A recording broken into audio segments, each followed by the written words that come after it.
വന്യജീവി ആക്രമണം പ്രതിരോധിക്കുന്നതിന് സുരക്ഷാ ക്രമീകരണങ്ങൾ ഒരുക്കുന്നതിന് കേന്ദ്ര ഗവൺമെൻറ്റിൽ നിന്ന് എന്തെങ്കിലും സഹായം നമുക്ക് ലഭ്യമായിട്ടുണ്ടോ? അങ്ങനെ സഹായം പ്രതീക്ഷിക്കുന്നുണ്ടോ എന്നുള്ളതാണ് ഇത്.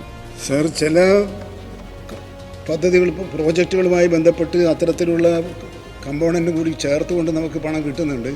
പക്ഷേ ആ പണമൊക്കെ നേരത്തെ ഇവിടെ ബഹുമാനപ്പെട്ട വണ്ടൂർ MLA പറഞ്ഞതുപോലെ അതൊക്കെ തീർത്തും അപര്യാപ്തമാണ്. ആ അപര്യാപ്തമായ തുക നമുക്ക് വർദ്ധിപ്പിക്കേണ്ടതുണ്ട്. സംസ്ഥാന ഗവൺമെൻറ്റിൻ്റെ സാമ്പത്തിക ശേഷി ഉപയോഗിച്ച് പരമാവധി തുക ബജറ്റിൽ ഏർപ്പെടുത്തിയ ഒരു കാര്യം നിങ്ങളുടെയൊക്കെ ശ്രദ്ധയിൽപ്പെടുത്തിയിട്ടുണ്ടാകും. അങ്ങനെ ഗവൺമെൻറ് കാര്യക്ഷമമായി ഈ പ്രശ്നത്തെ പരിഹരിക്കാൻ വേണ്ടി ശ്രമിച്ചുകൊണ്ടിരിക്കുകയാണ്. നമുക്ക് കിട്ടാവുന്ന മേഖലകളിൽ നിന്നെല്ലാം പണം സ്വരൂപിച്ച് ആ മേഖല ചെലവഴിക്കാൻ പര്യാപ്തമായ നടപടികൾ സ്വീകരിക്കും. ബഹുമാനപ്പെട്ട പൂഞ്ഞാർ MLA പറഞ്ഞപ്പോൾ കേരളത്തിൽ മണ്ഡലവുമായി ബന്ധപ്പെട്ട എല്ലാ വനാതിർത്തികളിലും ഫെൻസിങ് പൂർത്തിയാക്കുന്ന ആദ്യത്തെ മണ്ഡലമായി പൂഞ്ഞാർ മണ്ഡലം മാറാൻ പോവുകയാണ് എന്ന കാര്യം അദ്ദേഹത്തെ അറിയിക്കാൻ ഞാൻ ഈ സന്ദർഭം ഉപയോഗപ്പെടുത്തുന്നു.